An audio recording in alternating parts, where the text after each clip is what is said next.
This is Broadcast Obituaries, Gone Too Soon. We exhume a short-lived TV series, episode by episode, give it a proper eulogy, and answer the burning question, was it canceled too soon or not soon enough? Analysis, nostalgia, and our final verdict on TV's fallen heroes. Hi everyone, I'm Rob. What's up everyone, I'm Aaron, and welcome back to Broadcast Obituaries, where we talk about Star Trek, 90s pop culture, and eventually critique an episode of the 1994 classic Earth 2. Today we'll be discussing episode 17, The Boy Who Would Be Tarrion King. But before we jump into the episode description, I noticed something on the TV Guide posting that I'd never paid attention to before, because I usually jump right into the season 1 so I could just see the episode listings. Yeah. And I don't think we've ever discussed this, but Earth 2 won some awards back in 1995. Have you seen this list? It did.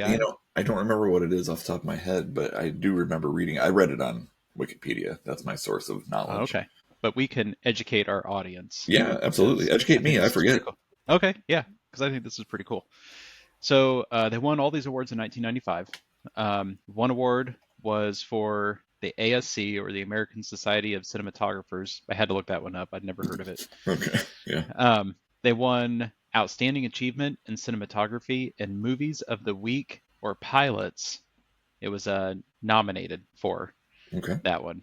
And that immediately made me think, do they still do Movies of the Week anymore? Do you remember? You mean like the ones that were made for TV, or just like the Sunday night movie of the week where they played a movie every Sunday night on TV or something? Like a popular movie. I feel like it was always just like a made-for-TV movie that would air. And weren't there stations that had them like pretty regularly? Yeah, I think so. Okay. I couldn't tell you what any of them were. Well, no, they were just movies on TV. So I don't think we've gone to such a streaming model now that, like the broadcast networks, they're not making things like that anymore. Oh, sure. Broadcast networks are sports, and they don't even show regular movies. It's sitcoms and police procedurals and sports and news programs like 60 Minutes, things like that. That's it. That is about all broadcast networks are good for these days. All the streaming services are making their own movies. They just are airing all the time, so there's no one dedicated time slot when everybody sits down together to watch something. Which I do feel it's a great loss, honestly, to society and pop culture. Yeah. You used to have nobody watches shows that I watch anymore. It's very hard for me to find anybody watching shows that I watch because everybody's watching something different. There's so many options out there. We're all watching it at different times. 20 years ago, there were only a handful of shows. Everybody was watching Seinfeld. Everybody was watching Friends. These were very popular things. Everybody was watching ER, But now we have such a glut of media that, attention is everywhere, and it's really hard to find those commonalities with people. You can't go into work. We both work remote, so we're not going in anywhere anyway. But if we did go into work, you couldn't go in and say, hey, did you catch that episode of whatever last night? Because no matter what it is, they probably did not. And I feel it is just one more thing that is driving people further apart instead of drawing us closer together. Like we have one more thing that one less thing that we have in common. Yeah. Commonalities are found through like niche groups on social media and not just general conversation you would have because it was what was on TV. Yeah, I'm with you. I feel like the last shows that were that popular, maybe Lost and Heroes, those are the only two that I can think of, and those are old at this point, that I could think of when I was still going to the office and people would talk about. Yeah. Did you see the episode? What'd you think? It was a big deal. Yeah. And you made it a point to watch the show the night before because you knew you were going to talk about it at work. Yeah. So we've definitely lost that. So it's sad, in my opinion. It is. I agree. So in 1995, they were also nominated for a Primetime Emmy for Outstanding Individual Achievement and Makeup for a Series. 100%. I think just Tarrions, right? Is that what I assume that's what they're going for makeup, or is it just? Yeah. Or maybe it's just there was one episode where Danziger has a little cut on his face. Maybe it was I think that got him a nom. The cut. Yeah. Like, wow, look at that work. Never seen that. Never seen one look so realistic. That 1-inch cut on that cheek looks so real. I think it's got to be the Tarrions, yeah. Or Gall. I guess it could be. Hair counts as makeup, I think. Hair and makeup. Yeah. He had some hair, let me tell you. He did. Yeah, and that wasn't natural. No, That definitely not. rat's nest wasn't real. No. Okay, and then they also had another Primetime Emmy for Outstanding Individual Achievement, Special Visual Effects. They won that one, Nice. which I thought was pretty cool. I And thought they then, had won an Emmy, so I wasn't sure what it was for, but I was pretty sure they were an Emmy-winning series. yep. And then they were nominated for a Saturn Award for the Best Genre Television Series, which I thought was pretty cool. So it's just interesting to me because I never paid attention to this list. So many nominations, one Primetime Emmy win, and they still couldn't keep the show on the air. Right?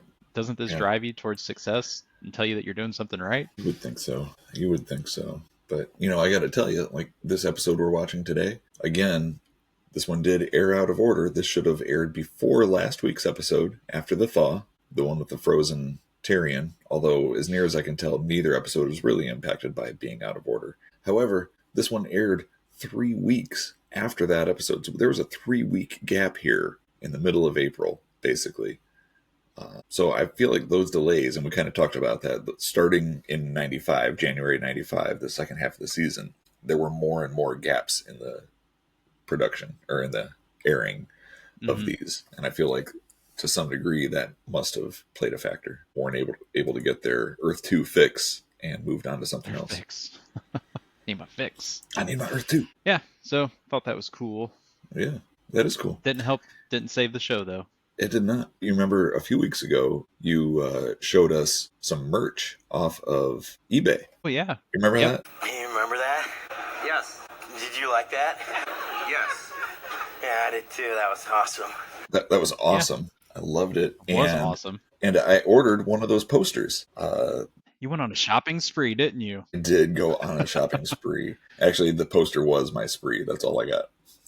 But I ordered it and I got it this week in the mail, and it looks awesome. Looks just like we saw it on there. I will say, poster is a bit of a stretch. It is actually, when I opened up and took it out of the package, the back side of it is the front cover of a Star Trek comic book.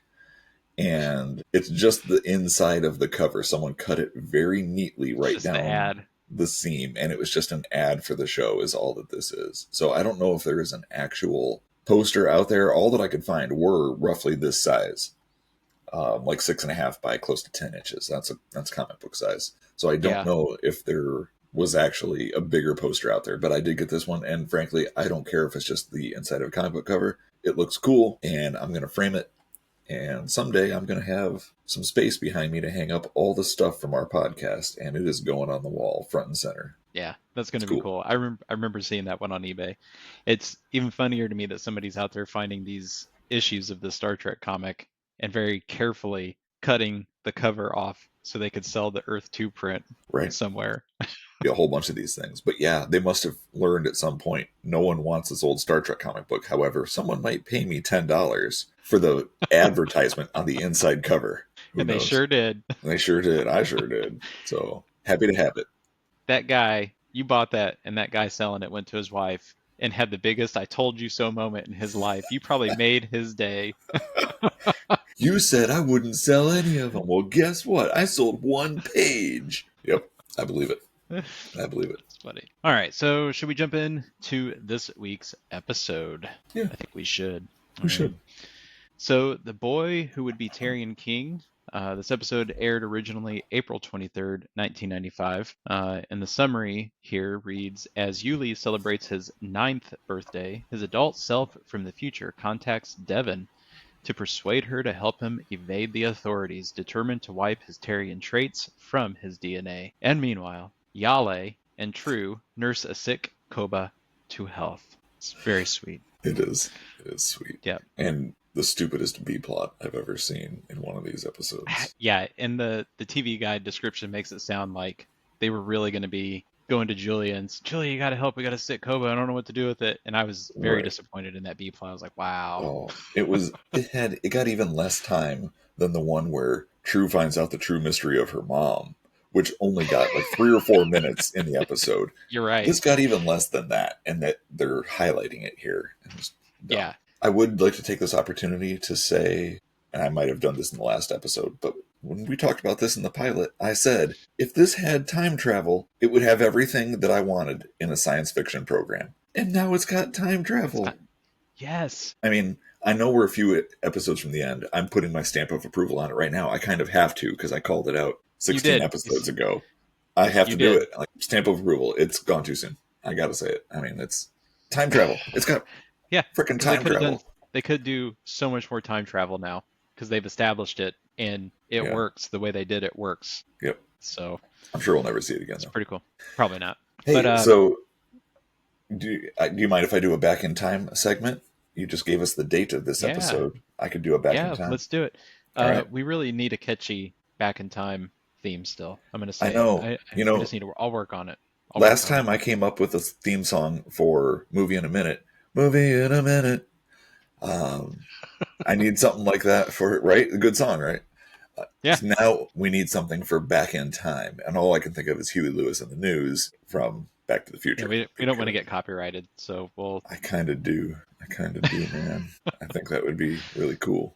All right, so to go back in time to Sunday, April 23rd, 1995. Again, it has been 3 weeks since our last episode. That means 3 weeks since the last time we did a back in time. So things finally have changed. At the top of the music charts in the U.S., This Is How We Do It, Montel Jordan. Remember that one? I completely forgot about it, honestly. I immediately started singing it. Yes. It was very hard for me to say it and not sing it. Yep. But no one wants to hear me sing that. But it is going in my head right now. I can't stop. What was it when we were little? It was, that's the way you do it. You pick your nose and chew it. Did you sing that? Never. This is how we do it. Pick your nose and chew it. You didn't sing that? Never. Once in my life. Well, you're disappointing to me. It might have just been my group. We just make fun of it. I hope so. Top of the music charts in the UK was a song called Back for Good by a band called Take That. Ever hear of either one of those things? No. Me either. I'm not. Would I know him if I heard him? Did you look him up? I didn't even look it up or listen to it. No. I probably should have because I might know it. So yeah. Some other popular hits that were out around this time. TLC's Red Light Special and Bryan Adams' Have You Ever Really Loved a Woman? Wow. Yeah. So they were both popular hits. I don't know where they fell in the charts. Let's see. At the box office, the #1 movie this weekend, Bad Boys. Heck Will Smith, yeah. Martin Lawrence. Bad Boys. The such OG. a good series. Yeah. Yep. That's such a good series. I have not seen either of the two new ones, honestly. Did you watch those? I did. They're fine. Okay. They're not the original. Don't hold up to the original. That's fine. That's fine. No. Not much does, but sometimes it's just worth it for the nostalgia. Yeah, and same thing with Beverly Hills Cop. Eddie Murphy got another shot at it, but it was not as good. Yeah. So definitely better than part 4. Yeah. Of Beverly Hills Cop. That one was terrible. Yeah. So do you remember off the top of your head what the title of Bad Boys 3 was? I don't. Bad Boys for Life was number 3. And it just seems to me that should have been the 4th movie, Bad Boys for Life. And then I think 4 was called Ride or Die, if I remember correctly. And it's like they made the 3rd one without thinking ahead that they might want to use that title for a 4th one. They're like, well, there's no way anyone's going to give us another one of these. Let's just go with the title we want. Clearly the last one. And then someone was like, nah, why not? We'll throw some more money at it, make another. We don't have any other ideas. Number 2 at the box office was While You Were Sleeping. Did we talk about that one before? I feel like we mentioned it at least. We've mentioned it on an episode before, yeah. Yeah, okay. And I think the others are all repeats. It goes Bad Boys, While You Were Sleeping. While You Were Sleeping actually was the #1 movie for the entire month of April. Number 3 this weekend was A Goofy Movie, and number 4 was Rob Roy. And both of those definitely sound familiar. I'm pretty sure we've talked about them at some point. Yeah, I think we talked about them last week in our last episode. One other interesting to somebody, I'm not sure who, but on this day was born supermodel Gigi Hadid. So this was the actual day. It's not just her birthday. She was born April 23rd, 1995. So while we were enjoying The Boy Who Would Be Tyrion King of Earth 2, Mama Hadid was popping out baby Gigi. You're looking her up. You're looking her up. I don't even know who she is. Yeah, I'm looking her up. I see the name all the time. I'm looking at pictures. I don't recognize her. Well, no, we don't watch much to do with fashion, so we probably are not up to date on who the top models are. But I think she's fairly famous. Is she related to Bella Hadid? I'm sure. Is that a famous person too? Oh yeah, it's one of her siblings. Yeah, I recognize her. Interesting. I'm assuming. I'm guessing Gigi is famous maybe for dating other famous people. It's my guess. That's what they do now. That's how you get famous. It is. Yeah. I don't know. It I really have no is. idea, Rob. I didn't even know yeah. who she was. All right. Well, I'll allow it. That's fine. I'm going to stop the back in time segment there because you get mad at me when I read things that make us sad. So I'm going to stop it there and let's just call it. No, we got to do it. You have set the standard for ending back in time segments with a buzzkill. So let's buzzkill this. All right. So on this day, this exact day, April 23rd, President Bill Clinton declared a national day of mourning because 4 days prior to this was the Oklahoma City bombing, which was, committed by Timothy McVeigh, killed 168 people, including 19 children. Until 9/11, it was the worst terrorist attack on U.S. soil. Yeah. Well, you really went for that buzzkill, didn't you? Driving it home, man. Driving it home. So, yeah. Do you remember this event when it happened? Just vaguely. Same here. I was in a bubble, kind of, and I didn't pay attention. The only news I was watching right now was the O.J. Simpson trial because you couldn't get away from it. But so honestly, I was not hyper aware of this. No. But same here. I've definitely heard a lot about it over the years since then. Oh, sure. Yeah. And it's awful. Yeah. Awful. It's terrible.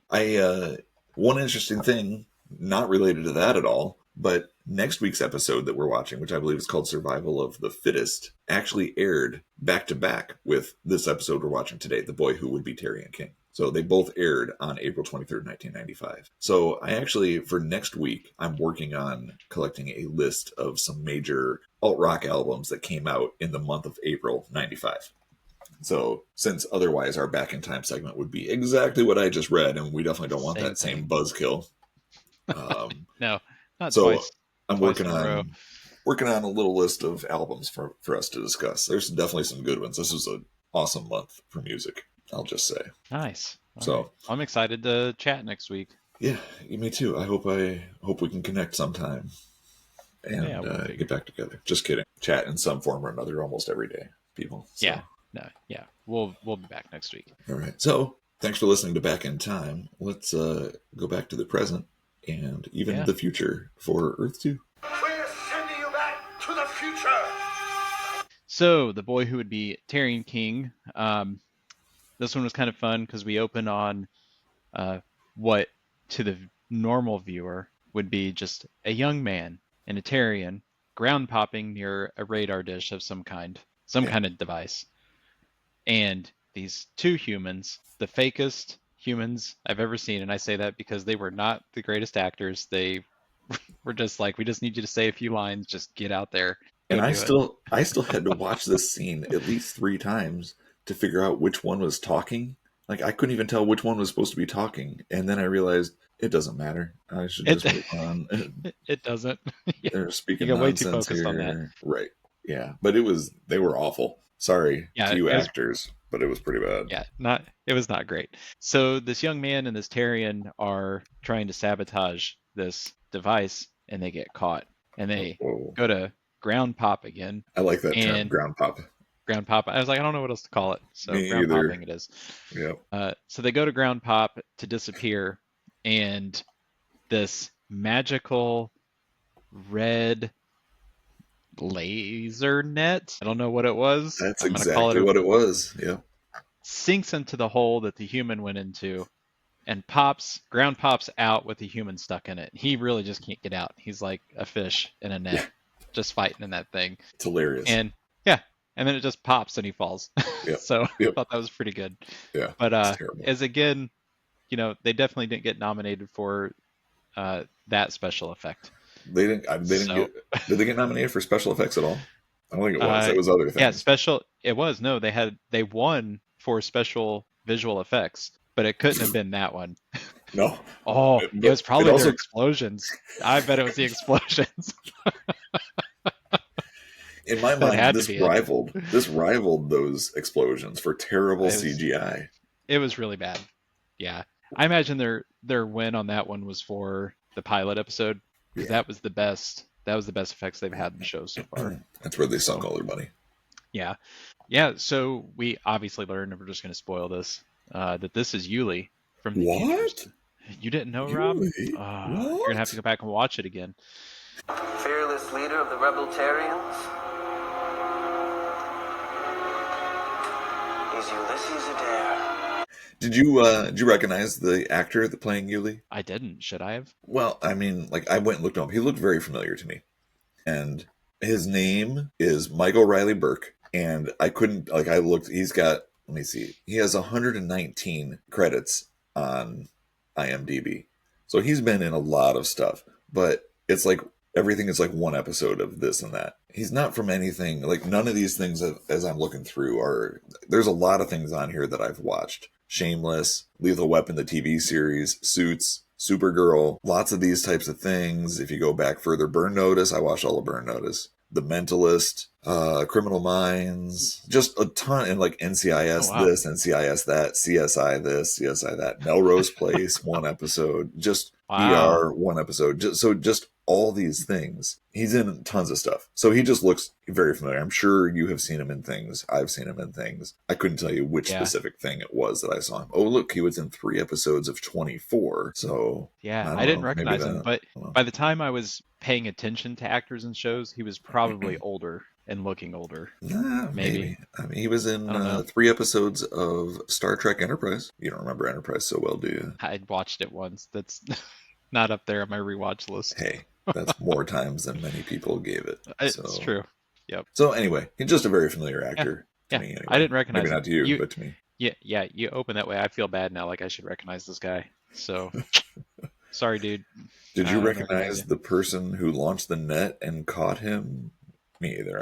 We couldn't even see him, honestly. I mean, the terrible actors. That's what I recognize. Yeah. So it's future Yuli, and he is the leader of the Tarian rebels. So in this future, humans have come to G889, and once again, we're the bad guys. We're trying to take land from them and subjugate them and do terrible things to them. But if you listen to it, when they're arguing, he's arguing with a guy named Max. And when they're arguing about it, like they're kind of throwing their crimes back at each other.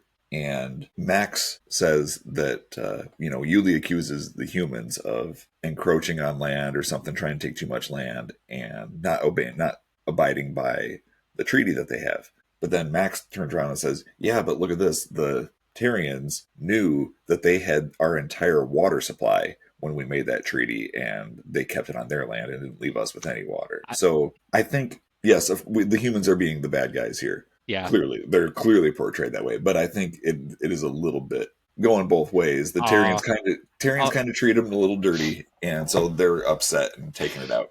I'll argue this one. It's not the Tarians' fault that the humans didn't pay attention to where the water was. They signed that treaty, so true. Someone did. Maybe the Tarians didn't act in good faith, but were they required to tell them we're going to have all your water? Well, I would think. I don't know. You just use the term "good faith." And but it's not a crime. If I make a deal with, if I make a deal with someone and they don't behave in good faith, I'm going to be pretty upset about it, and probably try to find some way to get out of that deal. Honestly, probably, legally, because they didn't abide in good faith. They didn't make it in good faith. But in this, humans are the bad guys, of course. Yep. Yeah. So we have this fun little opening. In this opening, I don't think they tell you. They don't set it up. You don't know how many years in the future we are yet. Right. You just know you're there. Yep. So we jump back to Yuli narrating. It's the 104th day on the planet. So this episode did go back in time.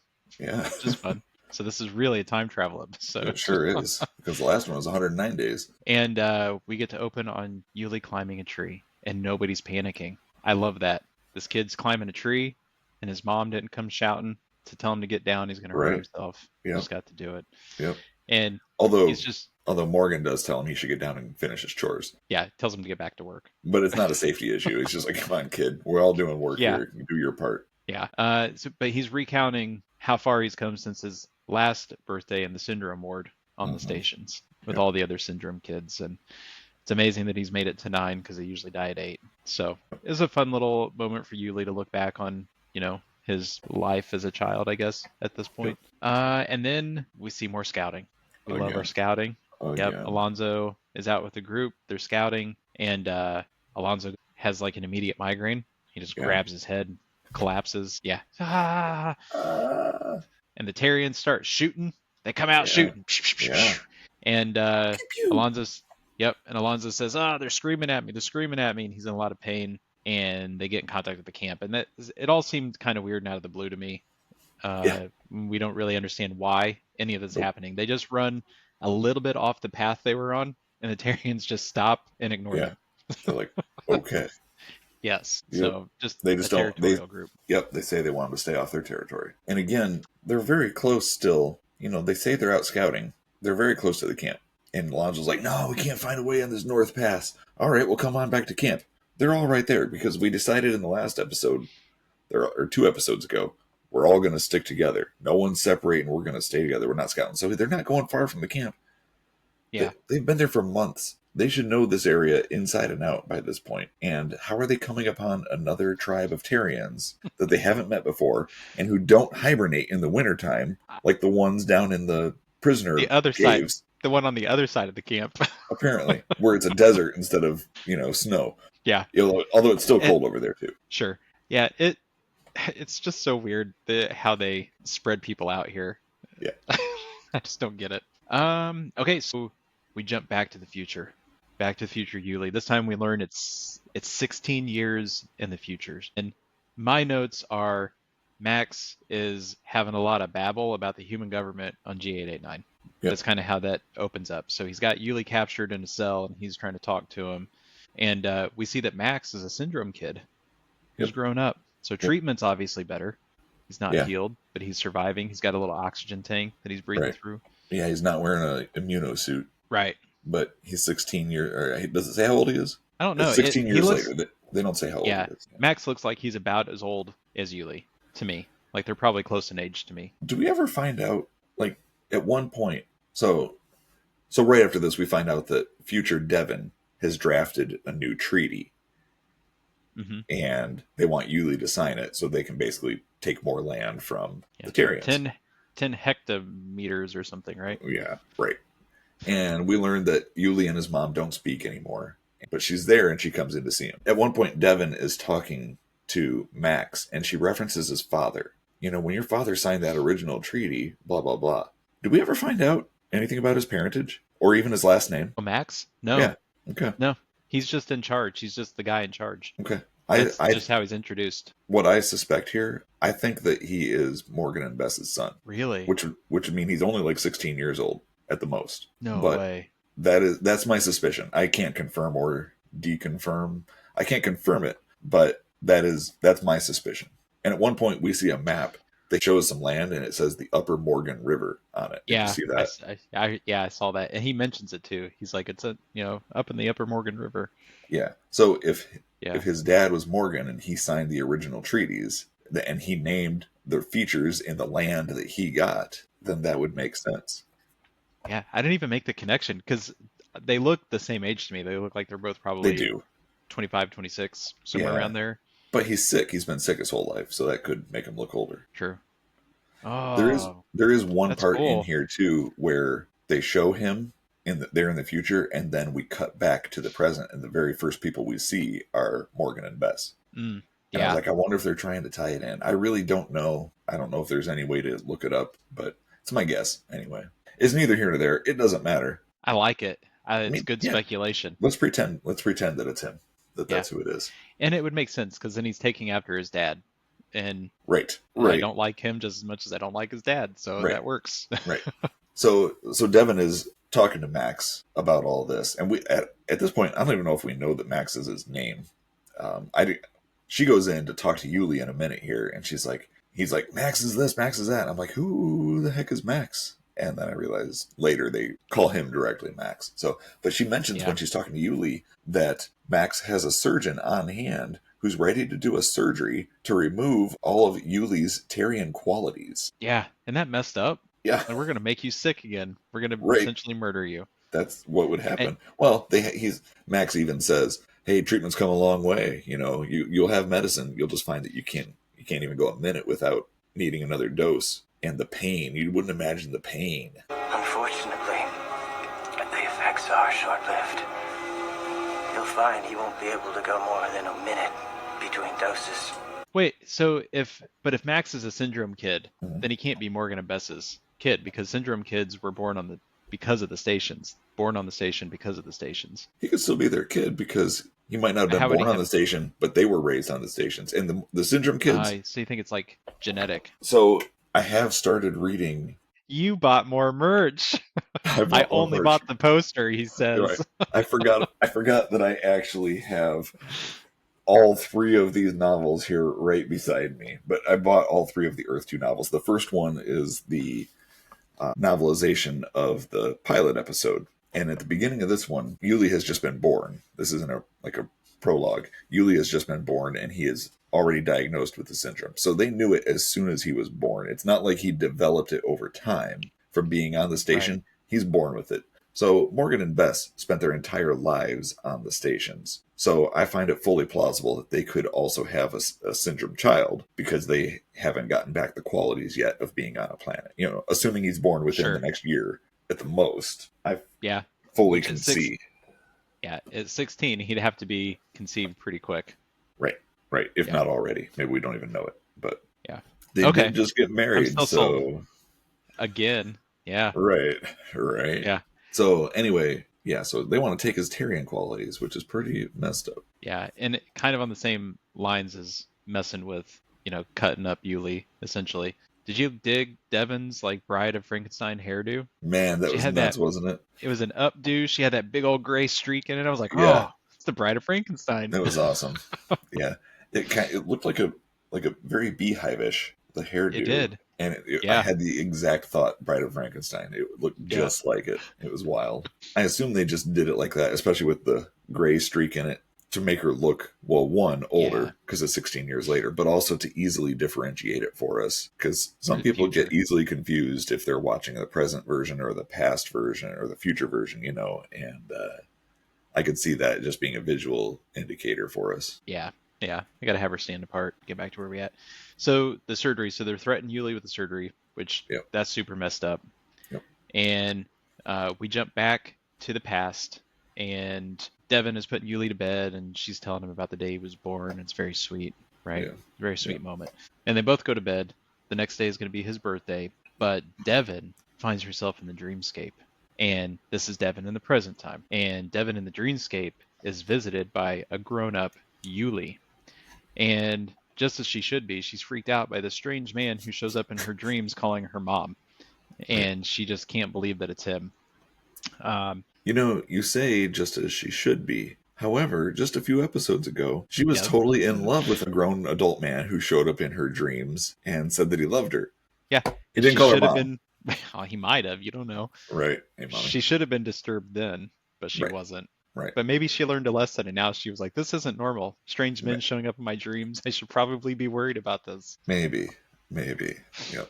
So you're right, though. She does not believe him. No. And he's trying to convince her who he is, and he's walking around in the dreamscape, and he recognizes the Mary's Garden, and he's talking, I remember being here, and she mentions that his 9th birthday is going to be tomorrow, and he says, that's when Yale gave me the sled. And Devin's like, no. He made it himself.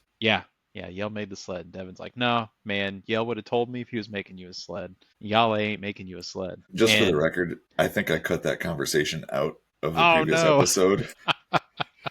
In case so I gotta quit saying Yale. You can say it. Aaron's wife mispronounced Yale's name as Yale. He must have been reading it, and she was. We just had a good chuckle down. over that. Honestly, I cut it out because you mentioned her name, and I try to keep our family's names out of the show. I appreciate that. Yeah. So I just ended up cutting. I'm pretty sure I cut the whole thing. Okay. Maybe it's in a bonus clip at the end, and maybe I just bleeped your name or something. I've tried to do that on occasion. Yeah, that's fair. But I think it might be gone. So, but anyway, Yale. That's funny. Okay. Ha-ha. Yale. Yeah. So Devin wakes up, and the next day is Yuli's birthday. Yeah. And he's opening presents, and Devin yells at him, and you should see who it's from, and he opens up a chocolate bar. And I thought this was pretty good. Morgan's only got a couple lines in this episode, and each time they're kind of just comic relief. And he gets real chocolate, and Morgan looks over and chocolate. Whoa, you're welcome. best of your nuts that's from our private stash. We've been saving it for a special occasion, Yuli, so happy birthday. There you go. Here you go.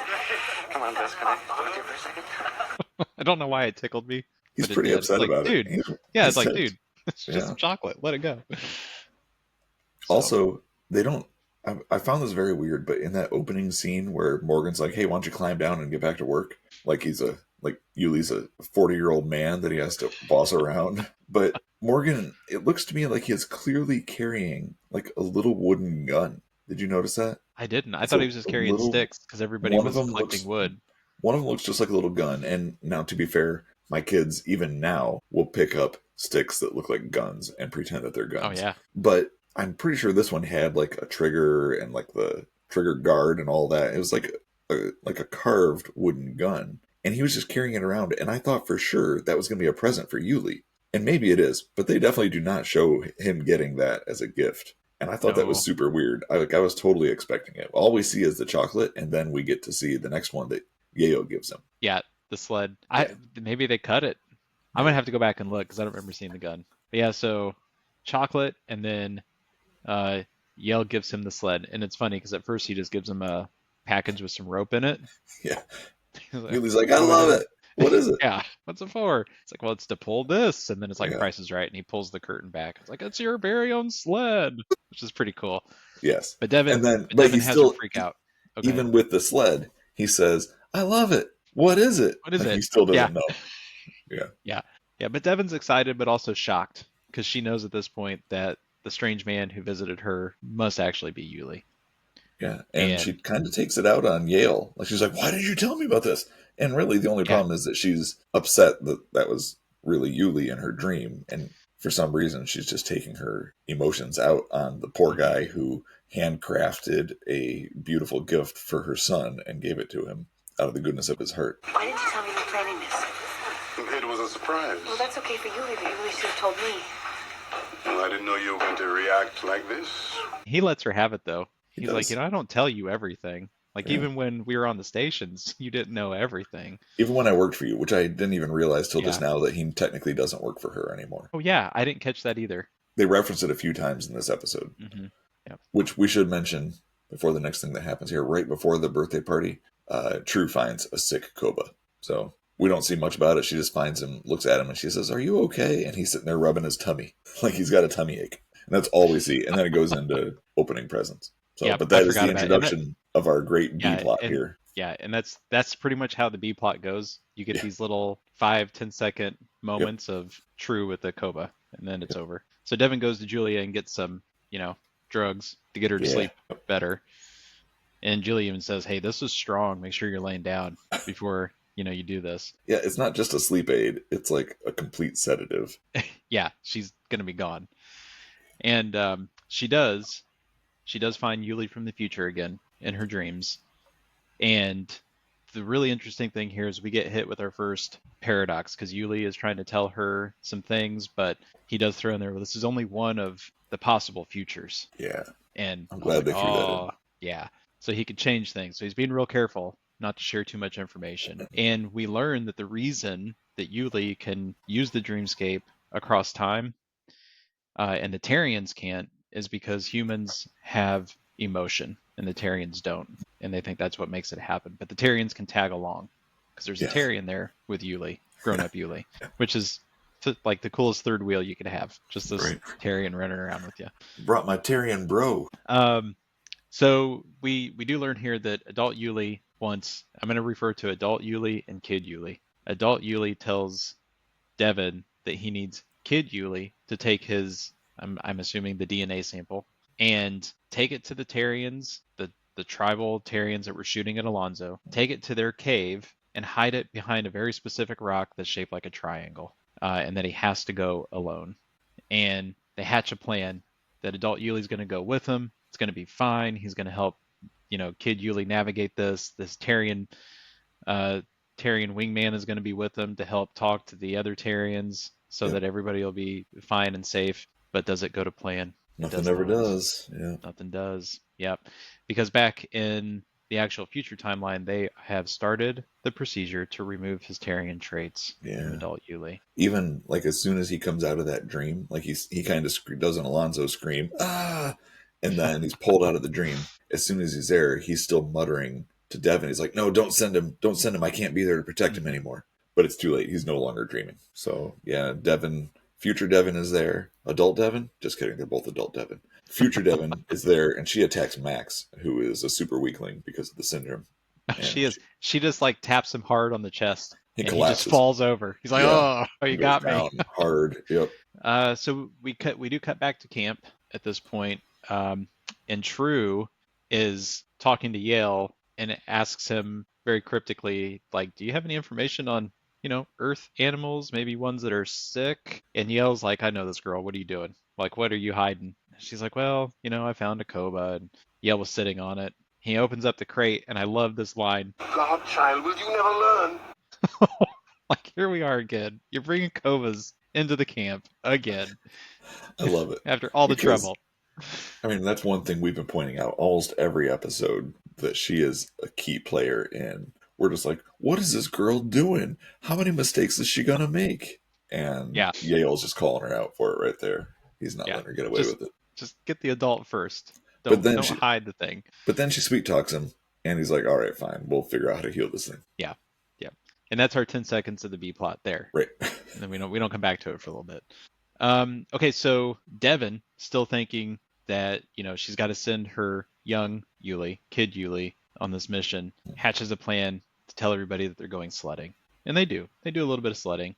But then, like any bad mother, she's like, I got to send you on a very dangerous mission. All by yourself. All by yourself. You're just going to go into this cave, and you're just going to keep taking right turns until you can hide this thing behind the triangle-shaped rock. Yep. I liked Yuli's narration during this scene, specifically because he has one line where he says, it's a funny thing about grown-ups. Sometimes you just can't understand what's going on inside their heads. And I don't know why I liked it so much, but I feel like it was just, maybe Devin should have just told him. Like, she should have told Yuli what was going on. Yeah, I agree. He would have bought it. I do like that. I like that line because it shows the simplicity of children. Like, children are not as confused and complex as we are as adults. Things are pretty straightforward for kids, and it's not until they get screwed up like the rest of us that it gets more confusing in their heads. And it shows the just the innocence of childhood. I think it was a good moment. Yeah, there was one little thing that happened a minute ago. We did see a glimpse into the future where Yuli has had the surgery done, and Devin gives him a drink, and she still has manacles on. She has handcuffs on, and she drops the glass, and she gets Max to take her handcuffs off so that she can pick up the glass. But then he's like, don't bother with the glass. Someone else will get that. And while all this is going on, she grabs one of the medical instruments and slips it into her pocket. You're right. And I never saw what she did with that, so you'll have to clue me in. We will. I must have missed it. Yeah. She uses it. That. Yeah. She uses it. Faux show. Yeah. So Yuli heads into this cave. So we're back. Yeah. Right. So we're back at present time. Yuli heads in this cave, and he's staying in contact with Devin. And Alonzo calls Devin on the other line. It's not a party line. It's like call waiting. She got that noise. She had to click over. Boop. I don't think anybody knows what call waiting is anymore. But I'm sure our audience probably knows. Yeah, our audience does. And Alonzo drops the bomb. These Terrians don't like us. They're territorial, and they're afraid of Yuli because they don't want him to be a part of them. Yeah. So she just sent him into the lion's den, and she goes into a panic. And she runs in after him. She doesn't get very far. Doesn't. Nope. She gets zapped. Yep. That's the exact word I used in my notes, too. Yep. Gets zapped by a Terrian. Yep. She gets zapped. So the Terrians do end up finding Kid Yuli in the cave. And what was weird to me was for Terrians who are really against this kid, they sure don't do too much to him, do they? No, they don't. Yeah, they just kind of surround him. They walk around him, and then he ducks down and runs between a couple of them and runs away, and they just watch him go. It was no big deal. Yeah. No urgency at all. None. Yeah, and he just keeps shouting, "This is the test. They're testing me," and he just runs off. Yep. But while he's running away from him, he actually accidentally finds the spot where he's supposed to hide that tissue sample. Mm-hmm. Yeah, but he's lost. But then all those Terrians show up. They followed him there, and they're looking mean. But then all of a sudden another Tarian shows up. Is this Tarian wingman from the future? So this was my biggest issue with this scene because I think it looked just like Wingman Tarian, but adult Yuli has lost his powers, and we know that Wingman Tarian could only come if adult Yuli came. Right. But somehow he learned how to do it, and he showed up because he ends up talking the other Tarians off the cliff from killing Yuli. It's weird. It They all just kind of seemed really like weird. he talks to him for a minute, and then they all just kind of kneel down. Yeah, like Or he's a king. It they're looked bowing like they to him. kneeled down, but when Yuli leaves the cave in a minute, it looks like some of them are sleeping.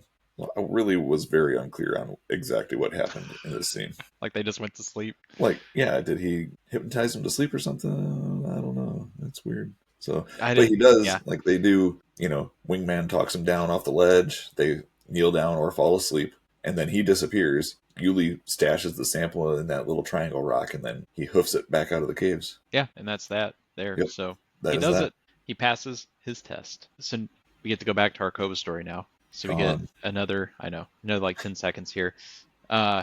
Yale tells True, I don't think this Kova's sick. I think he was just trying to hibernate, and he picked the wrong spot probably, and we woke him up. So, they find his nest, which is right next to one of the tents on camp.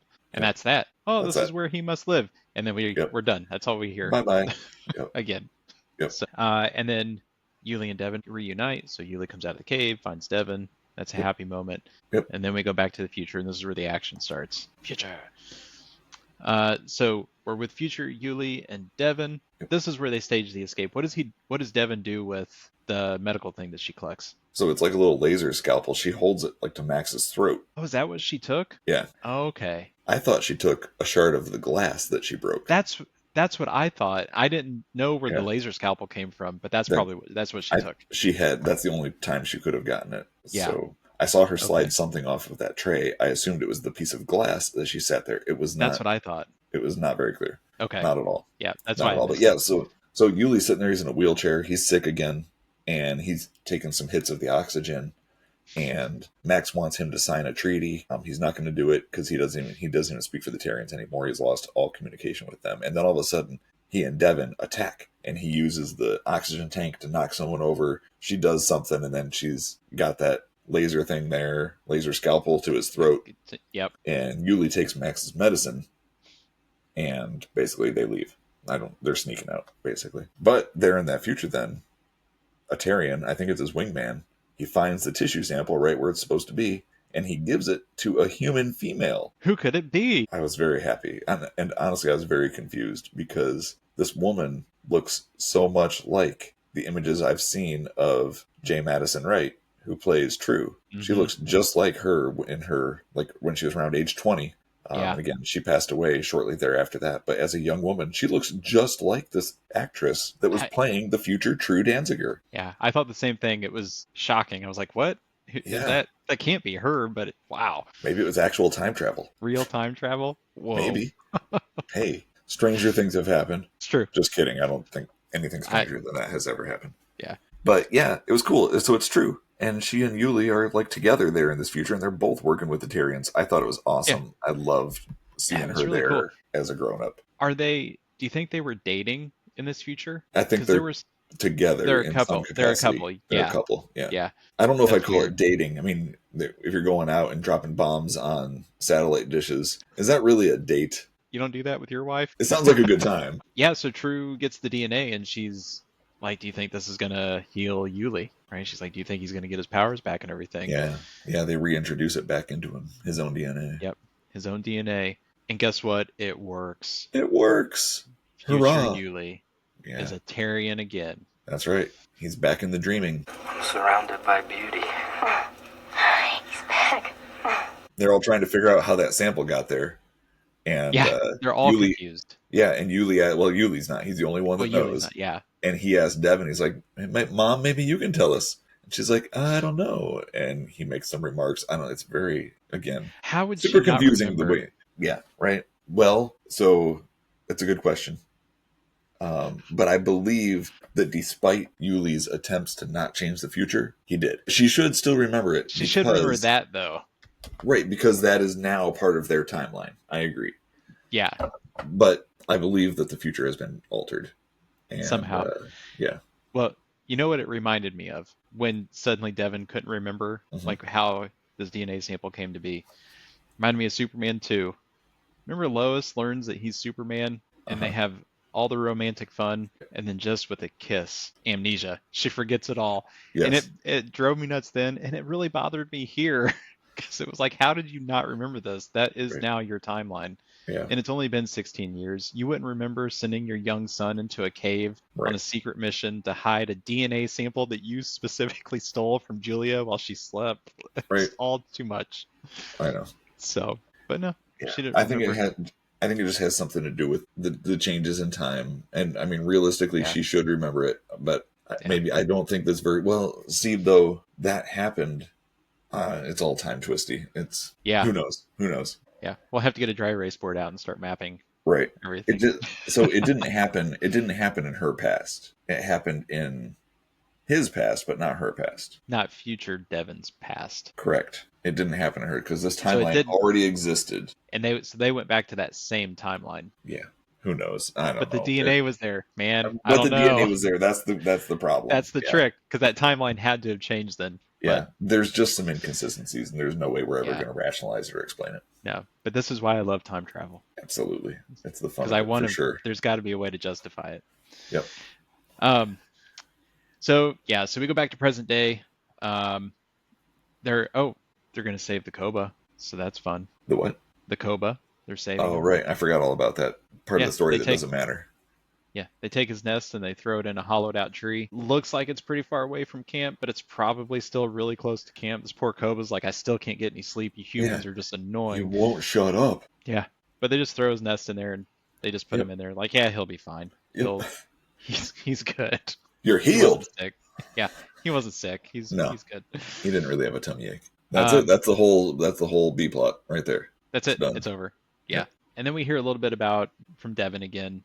Mhm. Was there anything here at the end? Yeah, I mean, she dreams of Yuli Gotcha. again. She has a dream with adult Yuli, Mhm. and they're kind of play mad at each other, and then they're pleasant to each other. A mother never forgets, you know. And then she wakes up, and we hear young Yuli and young True yelling at each other in the other room, arguing about something as they do. Oh, who gets to use the sled? The Yeah. sled.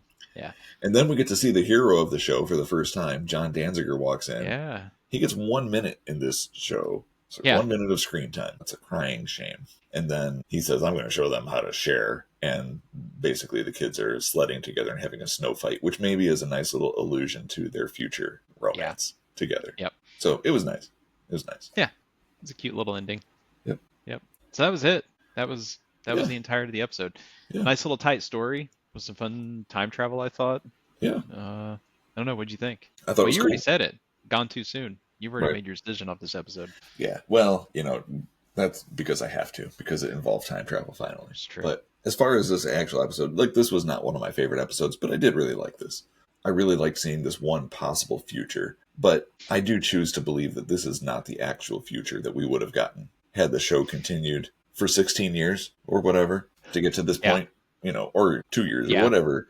I don't think this is the direction they would have gone. This is just something fun that they did and showed us. It is one possible future. It's just like in Star Trek. How many times do we see the future that doesn't end up happening because Right. something gets changed? And this it seems like it's a cold and dark, sterile future. And that is not in line with the vision that the rest of the show has shared with us. It's all about nature, Yeah. going back to our roots. And that was very anti-nature, honestly. Like when they're in the future, I guess we see the outside during the initial attack at the beginning. And then again at the end, they're in a cave to Yeah. reintroduce this tissue sample to Yuli. But otherwise, they are indoors with harsh lighting the entire time. And to me, that's not what the show is about. I don't think that's the direction they were headed in for their future. But it was very fun to see it. Right. It's like the mirror universe timeline in Star Trek. That's at one point that was an alternate future. That's how it started. And then it, before it split off, that is just one alternate future, maybe a possible timeline that is out there, but that's not Yeah. the direction the show is going to go. I had the exact same thought when I first saw the future they were in. Mm. I was like, this can't be this just has to be for the story. They Yeah. just had to do something fun and exciting. Yep. So And it was cool. yeah, I really liked it. Yeah. I liked the time travel in it. I think we picked apart time travel, but we will often do that when we see time travel somewhere. Oh, We want to well, lay it out and know how it works. it is really hard for time travel to actually make sense and work, Right. on almost any level. Like, it's just not going to work. So it is definitely, like, that's just part of it. I love time travel with all its flaws. It is Yeah. super fun. So Yeah, and like my favorite, like I think we talked about this, Back to Future 3. There's 2 DeLoreans there, but he couldn't just go and get parts off the one that was still functioning. He had to rig up a train. I was like, okay, sure. that was a much cooler story. It was, yeah. It was easier to ignore the extra DeLorean that was hanging out in the Yeah. cave. Right? So Yeah. No, that was awesome. Do you have a favorite time travel movie? Do you like time travel as much as I do? I do. Or am I So alone in this? That's fine. no, so the Back to the Future movies are all really good. I think some of my absolute favorite time travel movies, though, and I think I've talked to you about these before, are Tracers. Hey, you've told me about these. I've never seen them. Yeah. Yeah. I didn't really- realize it was time travel. Yeah, they Oh. time travel, and it's just really fun. It's really cool. Like, it's a dystopian future that they're in, and they time travel back to the 80s LA, and that's where it takes place. And Helen Hunt's in the first movie. I can't remember I can't remember the actor's name. Jack Death is the character. I can't remember the actor's name, but just really good. I would definitely recommend anybody watch them. I've got the DVD collection. I don't watch them very often anymore, but I might need to borrow that set. yeah, they're really good. Maybe you could. Maybe we could bust it out and do a movie in a minute for each of the movies in the set. Oh, I will happily do that. Yeah, those are fantastic. So those are some of my favorite time Yeah. travel movies. How about you? There's many different ones. Honestly, I love time travel with a twist. So I like Bill and Ted's Excellent Adventure. Oh yeah, Just fun, goofy time travel. I like that. Army of Darkness, the Oh, third yes. movie in the Evil Dead trilogy, if you will. Yep. Kind of a trilogy, right?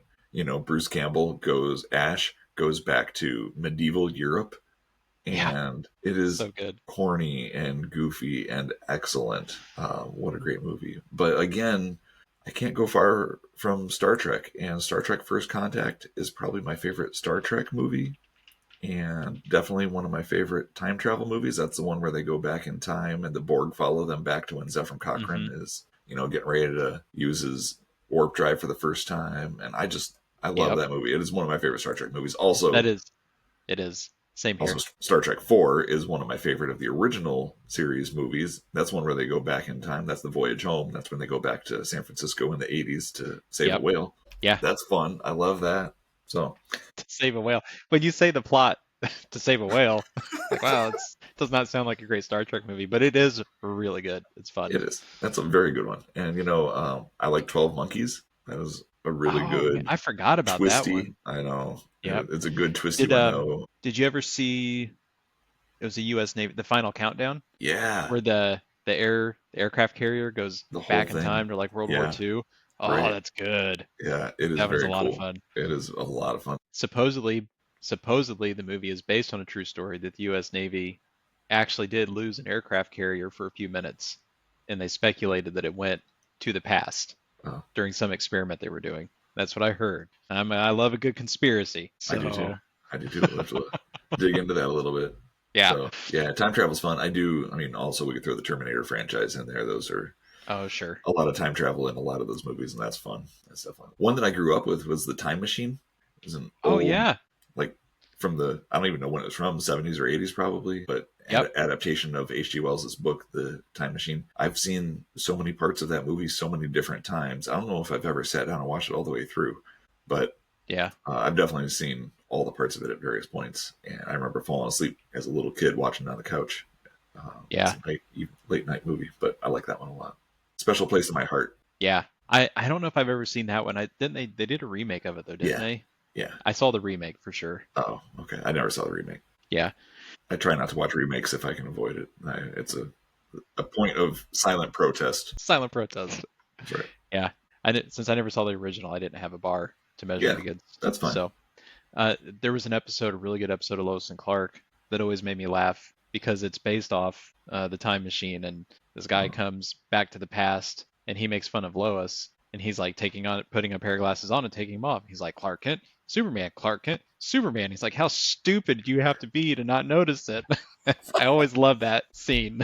That's hilarious. 'Cause that I was don't when remember Lois- that one at all. Yeah, she has that moment of, oh my gosh, how am I so dense?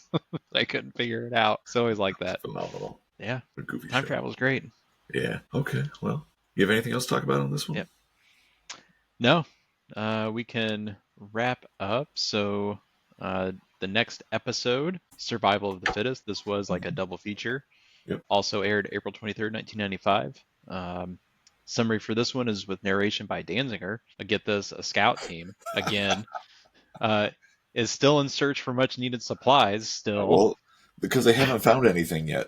Well, they're just walking in circles. They're never going Right. to find anything. Right. So they find that cargo pod 9 has been completely looted, now in need of rescue after crashing the rail.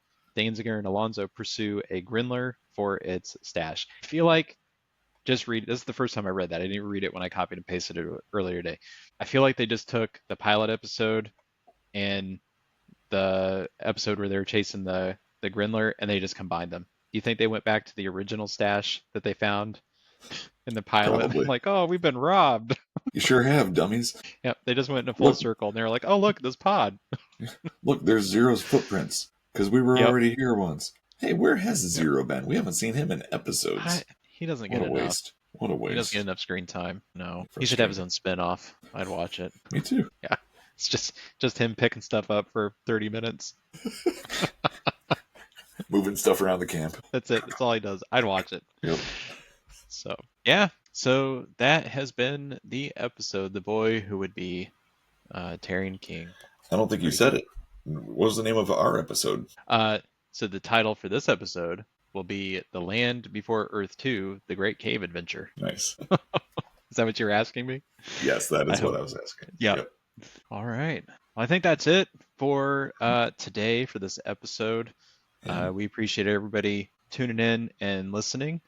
Don't forget to like, subscribe, share, leave comments. Just leave us some comments. Even if they're bad comments, leave us some comments. We want to hear Yeah. them. Anywhere. What are we doing that you like? What don't you like? Let us know. Yeah. Talk to us. Yeah. You can find us on YouTube or Instagram or X. Like, those are all places you can comment, interact with us. Yeah. TikTok. Love We're to hear on what you got. TikTok now. Oh, TikTok. Sorry. I always Yeah. forget that. I know. But my daughter's helping me with TikTok. The other ones That's I good. can get comfortable with, but I just sound old now when I say that. You sure do. We're cutting that part out Do. because we are young and hip. So we're We are definitely young and cutting hip. out. So anything young that and makes us hip sound old. that we're reliving the 90s through our Right. podcast. That's how young and hip we are. We only have 4 episodes left. Did you realize know. that? Yeah. There's only 4 I left. saw that. Okay. Well, hey, thanks for living it. Thanks for listening, everybody. I'm Rob. And I'm Aaron, and this has been Broadcast Obituaries. Peace out.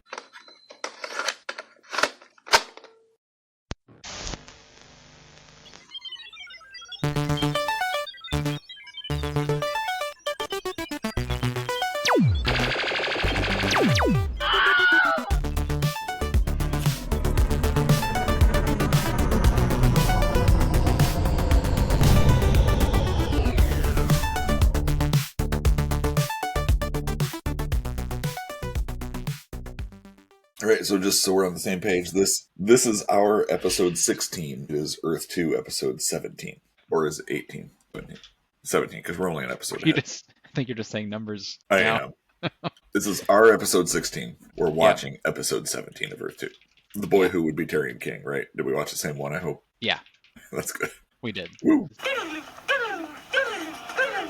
Episode 16. The Land Before Earth 2. The Great Cave Adventure. You sound angry. You sound angry at your keyboard. Now it begins. Hi, everyone. I'm Rob. I wasn't ready. You sounded really loud and it threw me. Did you like? Sorry, I was like, I was startled for a minute. Ah! Sorry, one more time. I'm One more like time. I'm like angry old Bilbo. Yeah. Coming out of nowhere. That shirt had sentimental value, you know. And I don't even want to mention the pants. The episode was a little pretty cut and was pretty straightforward, cut and dry. That's what I was trying to think of. Dry and cut. Dry and cut, Yeah. whatever.